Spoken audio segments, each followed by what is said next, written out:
Whoop! Halloween. So, scary season's finally here. Halloween, my favorite holiday. Absolute favorite holiday. But, I don't know, man. I'm becoming more and more aware that I'm just not getting the same kick I used to. Like, when I was a little kid, I watched horror films all the time. I played horror games. I was obsessed with internet creepypastas and scary stories and conspiracy theories. Now I think I've just kind of desensitized myself. Look, man, I'm sorry, but in a world where we have constant wars and every day it just seems like the country's getting worse, and you got shit like another Spider-Man reboot possibly on the fucking horizon, I'm just tired, man. I'm sorry, but like, I just don't get the same kick I used to. So, this isn't the top 10 scariest things ever. This isn't the top 10 things that will creep you out as an adult. No. This is a kind of a nostalgia list. It is the 10 things that I can think of that specifically scared me as a kid. And, just so we're clear, I'm not gonna get, like, meta with this. Like, I know I'm making jokes here, but I'm not gonna say, like, oh, number 1, the housing crisis. No. These are, all this is stuff that is vaguely fictional, or at least was something that I don't have direct connections to on a personal level. That scared me. That's it. Nice, fun video. Let's get straight to it. We spent too long on the intro.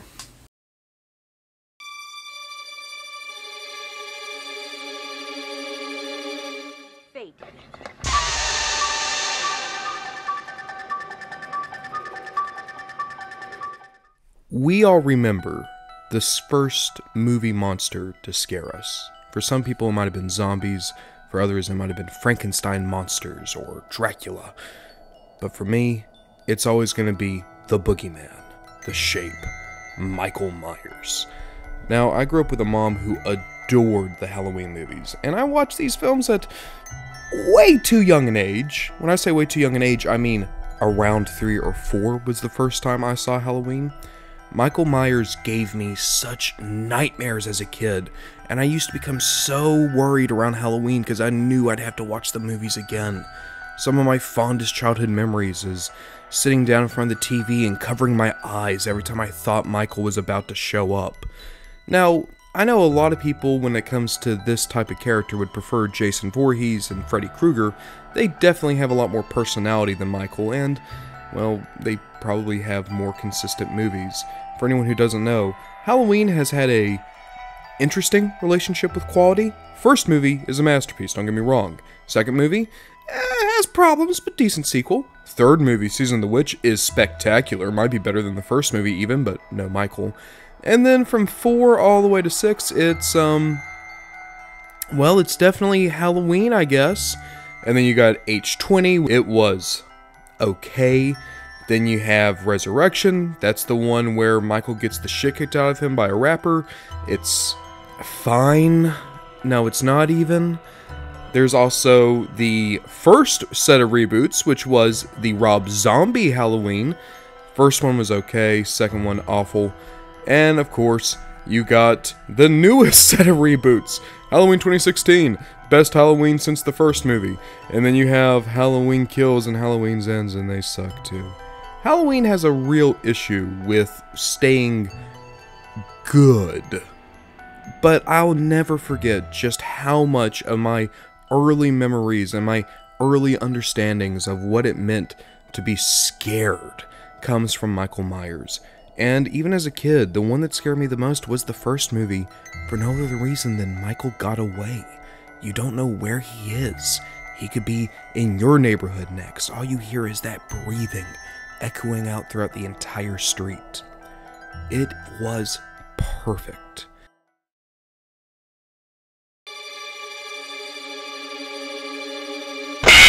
Look, I know this sounds jovial now. Five Nights has definitely lost its horror edge that it had in the early years. But when Five Nights at Freddy's first came out, I think a lot of people forget just how successful it was at unnerving you. This very constricted space, the filthiness of the office, The fact that you had to listen out to the noise to try to figure out where, like, Chico was, especially when you started hearing rummagings in the kitchen. It was truly well done in terms of making you feel like you couldn't relax for even a second. Now, Five Nights at Freddy's has gone on, much in the way of Halloween, as becoming less scary over time, though whereas Halloween it was due to a drop in quality, Five Nights it was more due to it becoming unbelievably popular with kids, and thus Five Nights follows that demographic. I'm not saying that was a bad thing, but it's definitely something we have to acknowledge. Another thing I have to point out more from Five Nights at Freddy's 2 was the introduction of the purple guy. Nowadays, William Afton is more goofy than anything else, but back in the day when he was just a child killer, that shit was so scary. Just kind of like Michael, someone who was just a normal human being who had no sense of morality and was more than willing to kill people for not even pleasure, but seemingly just because they were bored. Now, I do wish we could get back to those more grounded horror elements and move away from a lot of the sci-fi and, well, I guess glam that Five Nights has embraced over these recent years. But I can never forget just how successful those jump scares were back when me and the rest of the internet were first seeing them in 2014.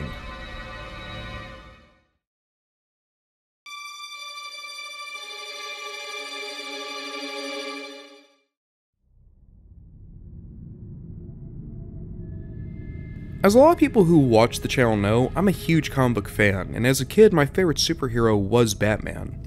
There was a movie I actually owned as a kid called The Batman vs. Dracula, which is exactly what it sounds like. It takes place in the continuity of the Batman TV show from the early 2000s, and he is fighting Dracula. I watched that movie a lot when I was around 4, 5, maybe 6 years old. Well then, when I was at a flea market one day, I found a comic book called Batman vs. Dracula. What I didn't realize was that there was a trilogy of comic books from the 90s that actually served as the inspiration for that movie. The first two stories are overall pretty basic. You have the original comic, in which Batman fights Dracula, and the story ends with Batman becoming a vampire himself, but it ends on a heroic note. Essentially, as Alfred is reading Bruce Wayne's will, Batman assures Alfred, "I'm still here to protect Gotham." Second issue is definitely a bit darker. That was Bloodstorm. That's where we find out that Selena Kyle is now a werewolf, and Werewolf Catwoman and Vampire Batman are fighting Joker, who now has an army of vampires. Over the course of the story, eventually Joker kills Catwoman. Batman, enraged, kills the Joker, makes sure that he can't come back by beheading him, and then asks Alfred and Commissioner Gordon to kill him to make sure he can't become a monster. Again, that's a sad ending, but nothing too terrifying. Then there was the third issue. Crimson Mist actually unnerved me immensely as a kid, because this was where the artists kinda just started letting loose and gave Batman a series of nightmare faces. The essential story is, after Batman disappears, the criminals of Gotham become more and more unhinged and willing to take on even worse atrocities. Even goofy villains like the Riddler is now a hardcore drug dealer who kills teenagers. Well, Alfred, feeling as though Gotham is on the ropes, brings Vampire Batman back to life, and Batman goes on a killing spree. We see him rip out the Penguin's throat. We see him behead Poison Ivy. We see him rip apart the Riddler, cut off the Scarecrow's head with his own scythe. He goes into Arkham Asylum and goes from one cell to the next, just slowly killing off all the members of his rogues galleries. The one that always stuck out the most to me was when Victor Zsasz, who, if you don't know, is a Batman serial killer who cuts a mark into himself every time he kills someone. You see Batman add his own cuts to Victor Zsasz, to say the least.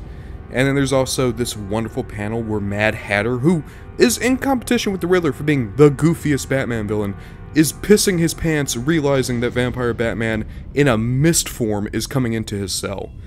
It is such a depraved comic. You can tell that whoever was writing it was wanting to be edgy and dark and, oh, look at how fucked up I am. And as an adult, it doesn't necessarily hold up, but as a kid, the idea of Batman, this bastion of stoicism and justice, becoming an unhinged killer who's giggling constantly as he's putting the heads of Black Mask and the False Face Society on the pikes of Blackgate. It was really effective in making a depraved, monstrous Batman, and I almost wonder if this might have been part of the inspiration for the Batman Who Laughs.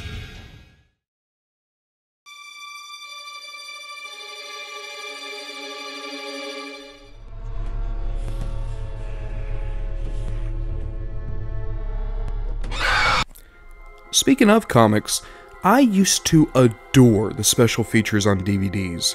I don't know what it was, but I loved commentaries, behind-the-scenes featurettes, some of the Easter eggs you'd find, and I'd even watch special features for movies I didn't necessarily like. As a kid, I wasn't big on I Am Legend. I still don't think I am. I mean, the alternate ending makes the movie better, but it's still not great. But what I do like are the motion comics. I think that these were made in order to promote the movie, maybe. A lot of them end with a bumper for IamLegend.com. But what you get to see are 3 smaller stories that take place in the same universe. All 3 of them incredibly distinct, and each of them have a certain type of unnerving energy to them. The first one I remember was a story of a woman who finds death far more comforting than trying to survive in the zombie apocalypse. As a kid, I thought this was the most boring one because you didn't get to see any monsters, but as an adult, this is the one I enjoyed the most, mostly because it's so grim. There's no way to parse it. It literally came down to survival, it's no longer worth it, and that scares me as a fully grown person now. However, child me was a lot more scared of the second one, which was about a man who breaks out of prison during the apocalypse and then is chased back into the prison by a series of monsters. When the first zombie first started climbing up over the bus and you could only see it in silhouette, I actually had to turn the DVD off. I got so scared. Nowadays, once again, it feels like someone writing Shadow the Hedgehog fanfiction. A lot of America is diseased, so decadent, so obsessed with fast food and consumerism. Like, really roll your eyes at this bullshit material. But at least there's still some decent scares in it. The third one actually unnerves me almost as much as the first comic. It's actually from the point of view of someone who's infected. In India, there is a family who has a bunker. The teenage daughter leaves the house before they all pile into the bunker in order to say goodbye to their boyfriend. While they're saying goodbye, they kiss the boyfriend, and when they get back in, the family tells their daughter that she has to stay in isolation for 48 hours to make sure she's not sick. What we see is her slowly come unraveled, but she convinces herself that her family actively poisoned her. And next, we see her break into the bunker and kill what looks to be monsters. She then goes back outside, finds her boyfriend, both of them realize they're starving, and they run back into the bunker to eat more of the monsters that she had killed originally, only to have the point of view switch and us realize that the zombies see human beings as horrible shadow beasts, whereas human beings, of course, see them as the zombies. Now, it's a simple trick, but it's one that I'm not seeing many people take. I really like the idea of seeing the zombies' point of view, and also to explain that the zombies are smarter than one gives them credit. And I kind of wish the movie went more in this direction, because it makes sense.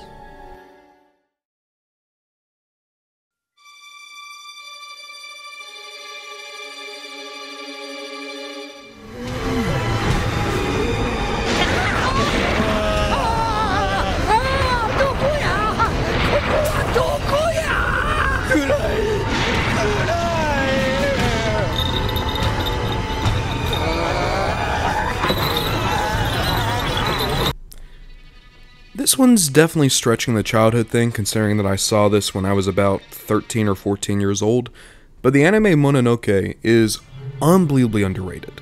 It is such a captivating tour de force of art, with an amazing style and a great storytelling technique.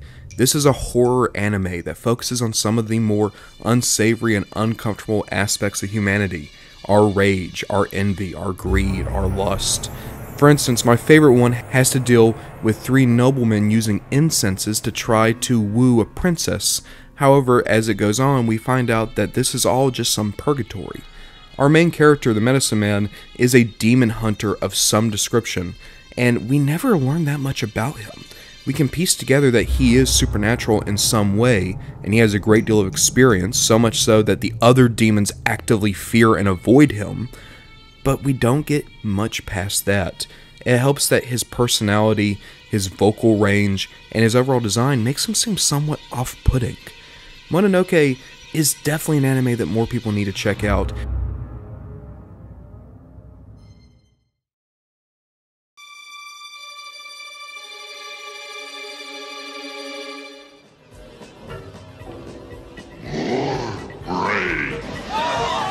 Yeah, zombies scared me a lot as a kid.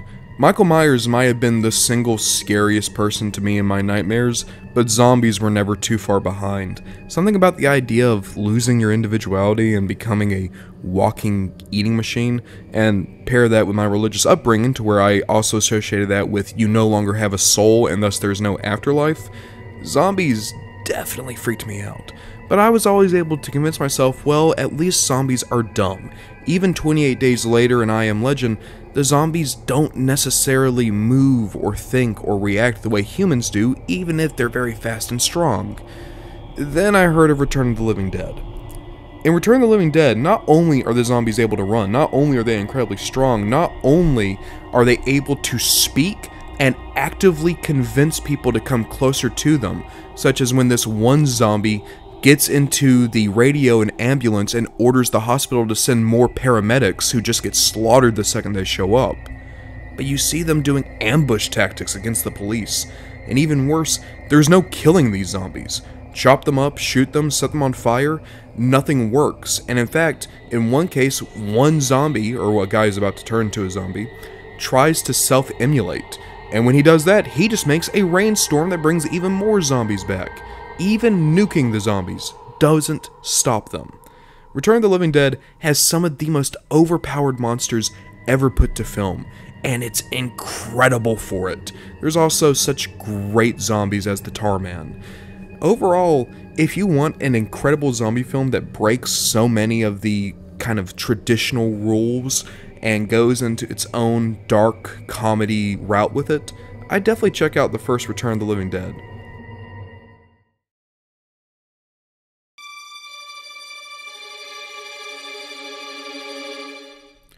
Alright, you guys ready for some serious whiplash? Now we're talking about Life After People.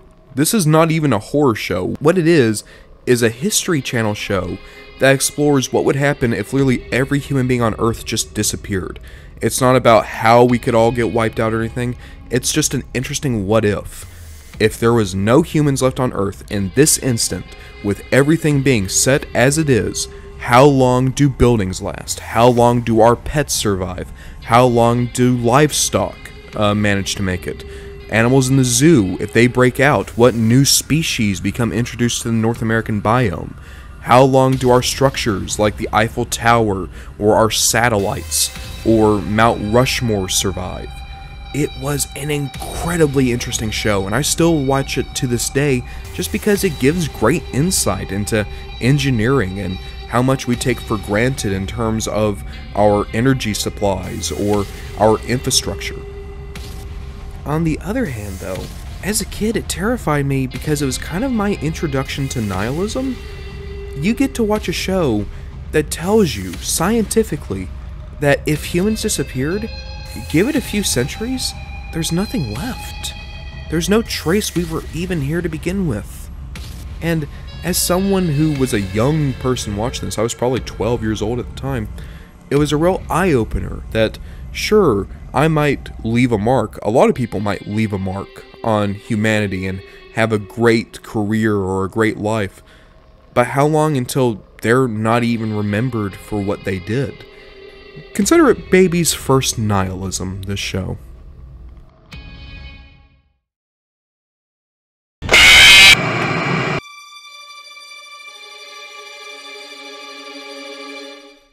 Oh, holy shit, it's the Russian sleep experiment.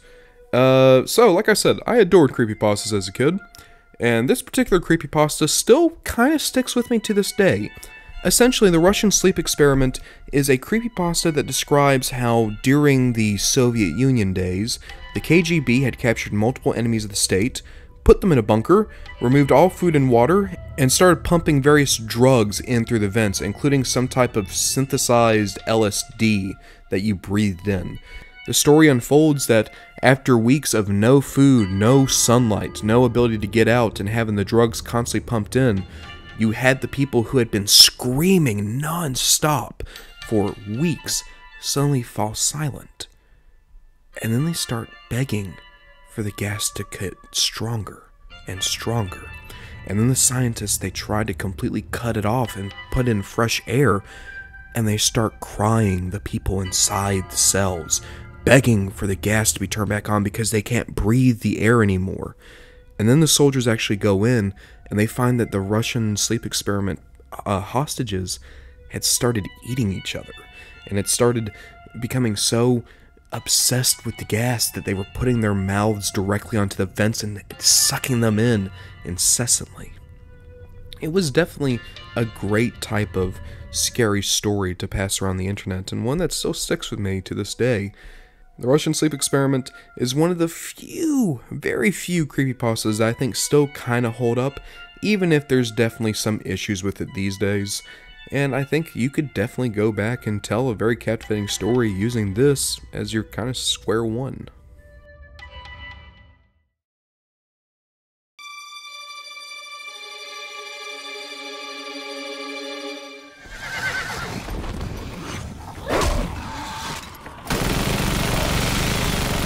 Yeah, Planet Terror is on the list. Planet Terror, for anyone who doesn't know, is a Robert Rodriguez film. I don't remember anything about it from childhood. I rewatched it recently, and it's a lot more of a dark comedy than anything else. It's very silly. It's supposed to be kind of tongue-in-cheek, poking fun at the old Grindhouse films. But in truth, the thing that stuck with me as a kid is something that still bothers me to this day, and content warning, click off now, go to this time if you don't want to hear about this. We are talking about self-harm. Yeah, in Planet Terror, you have a scene where the mom pulls up into someone's driveway, and because there are zombies everywhere, I guess she figures, I'm not going to bring the kid inside, so she hands the little kid a gun, and she looks her son in the eye and says, listen, this isn't like a video game, do not play with this, do not put it near your face or anything like that. She gets out of the car, and as she's walking away, you can see in the background the kid put the gun in their face and pull the trigger, and then they kill themselves by accident. They accidentally unalive themselves because they looked down the barrel of the gun. That is fucked up. Keep in mind, this whole movie is supposed to be a dark comedy. Like, there's more jokes in here than scares. And yet, Robert Rodriguez put this scene in. And it's played straight. She cradles that kid's corpse for the rest of the movie. And I can never break away from that. To this day, that shit is that might be the single death in a movie that has rattled me the most to this day. And that partly comes from childhood. I grew up in a house that had guns around, and my parents and grandparents always told me that you had to be responsible and mature and don't play with the goddamn things. So me being a naturally anxious kid, I always thought to myself, well, what happens if me or someone else doesn't take these things seriously and accidentally hurts themselves? And then you just see it in a fucking movie. And oh yeah, by the way, I watched this when I was like 6. How many movies can you think of where kids die on screen? I saw that shit when I was 6. So yeah, Planet Terror, it's not on here because it's a scary movie. It's not on here because the movie bothered me. It's on here because this very specific death fucked me up.